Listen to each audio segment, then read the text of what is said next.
Hello friends. ठंड का मौसम बहुत सारी cardiovascular problem, BP, sugar, cholesterol, heart attack, लकवा, ये सारी प्रॉब्लम्स को बढ़ाता है। ऐसे टाइम पर क्या कोई ऐसी चीज़ है जो घरेलू है, हम सबके किचन में अवेलेबल है और हमारी तंदुरुस्ती के लिए बहुत कुछ कर सकती है, बहुत सारी तरह से हमें फ़ायदा कर सकती है। इसे हम रेगुलर से थोड़ी ज़्यादा मात्रा में अगर लेते हैं तो ये हमारे हेल्थ के लिए काफ़ी ज़्यादा बेनिफिशियल हो सकती है, खासकर ठंड के मौसम में जहाँ कार्डियोवैस्कुलर प्रॉब्लम ज़्यादा होती है। आज हम बात करेंगे सिनेमन यानी दालचीनी के बारे में और इसके एक्स्ट्रा बेनिफिट्स ये हमें ठंड के टाइम पर जो दे सकती है।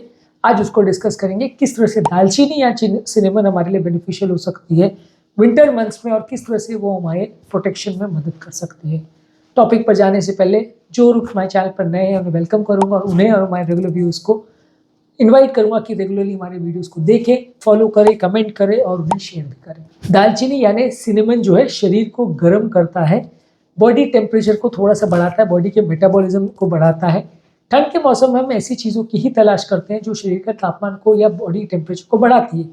शरीर जब बहुत ज़्यादा ठंड को एक्सपोज होता है, बॉडी टेम्परेचर जब कम होता है तो शरीर को उसको कंपनसेट करने के लिए बहुत ज़्यादा स्ट्रेस हार्मोन्स बनाने पड़ते हैं। जब बॉडी स्ट्रेस हार्मोन्स बनाती है तो बीपी, शुगर, कोलेस्ट्रॉल का कंट्रोल बिगड़ता है, हार्ट अटैक, लकवों का चांस बढ़ता है। तो ऐसे टाइम पे ये एक ऐसी चीज़ है जिसे यदि हम थोड़ी ज़्यादा मात्रा में खाते हैं तो ये हमारे बॉडी को गर्म रखने में मदद करता है, मेटाबॉलिज्म को बढ़ाता है और ठंड के एक्सपोजर से हमें एक तरह से इनडायरेक्टली बचाता है। इसके अलावा इसमें काफ़ी एंटीऑक्सीडेंट तत्व जैसे कि पॉलीफिनॉल्स होते हैं जो शरीर के ऑक्सीडेटिव स्ट्रेस और इन्फ्लेमेशन को कम करते हैं। ठंडी के टाइम पे हमारी इम्यूनिटी को बढ़ाने में मदद करते हैं। ठंड के टाइम हम जानते हैं सर्दी, जुकाम, बुखार ये सब बहुत कॉमनली आता है। हार्डली किसी भी व्यक्ति का ऐसा होता होगा कि पूरी ठंड निकल जाए उसको एक बार भी सर्दी जुकाम ना हो।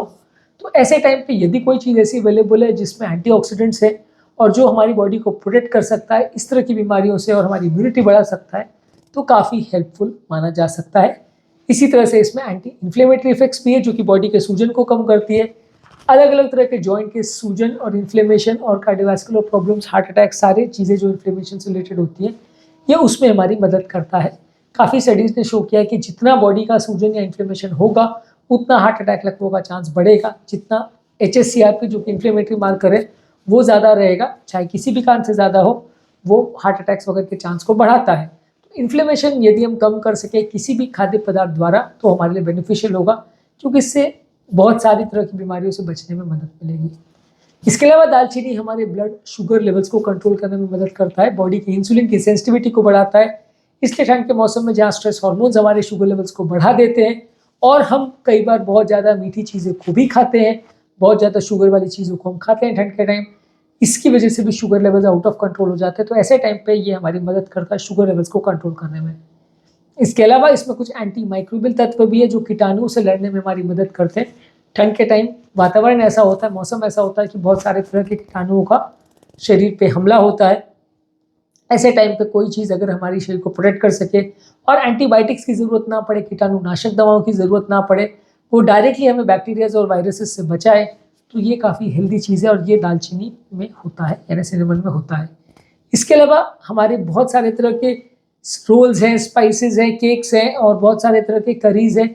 ये सब चीज़ों का टेस्ट बढ़ाने के लिए भी इसको यूज़ कर सकते हैं। इंडियन क्विजीन में तो वैसे भी दालचीनी ज़्यादा यूज़ होता है, आप इसको थोड़ी ज़्यादा मात्रा में यूज़ कर सकते हैं। हालाँकि हर एक व्यक्ति को बहुत ज़्यादा मात्रा में यूज़ किया हुआ इसका टेस्ट शायद ना पसंद आए, लेकिन अगर आप इसको पसंद करते हैं, इसका फ्लेवर और टेस्ट आपको पसंद है तो इसको ज़्यादा मात्रा में आप ले सकते हैं।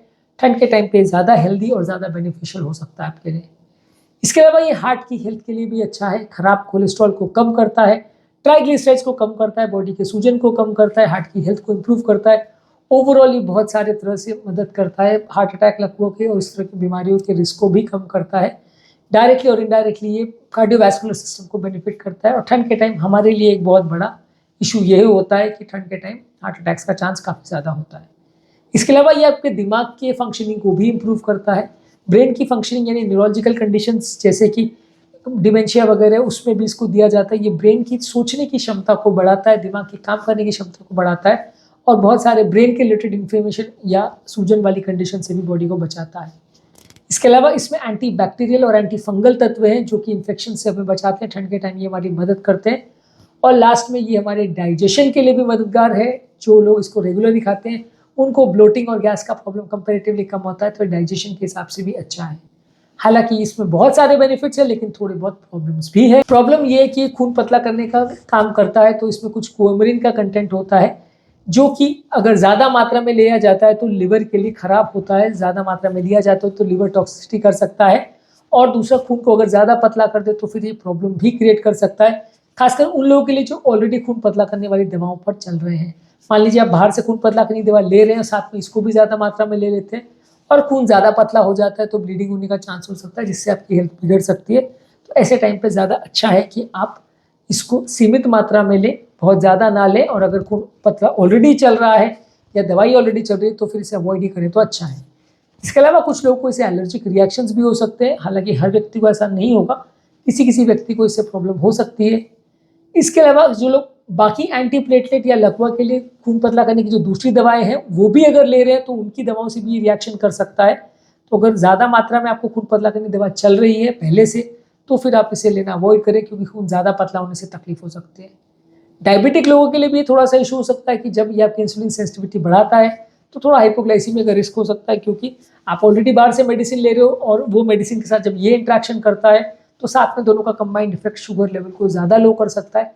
इसलिए या तो आपको मेडिसिन का डोज कम करना पड़ेगा या दालचीनी को अवॉइड करना पड़ेगा या कम लेना पड़ेगा, नहीं तो ज़्यादा इंसुलिन का पावर बढ़ जाने से आपकी बॉडी के शुगर लेवल सडनली कम हो सकते हैं, जिससे आपको हाइपोग्लाइसीमिया का खतरा हो सकता है, कभी कभी जान का भी खतरा हो सकता है। बेसिकली दालचीनी है तो बहुत अच्छा प्रोडक्ट, ठंड के टाइम बहुत ज़्यादा यूज़फुल है, लेकिन कुछ इसके नेगेटिव पॉइंट्स भी हैं।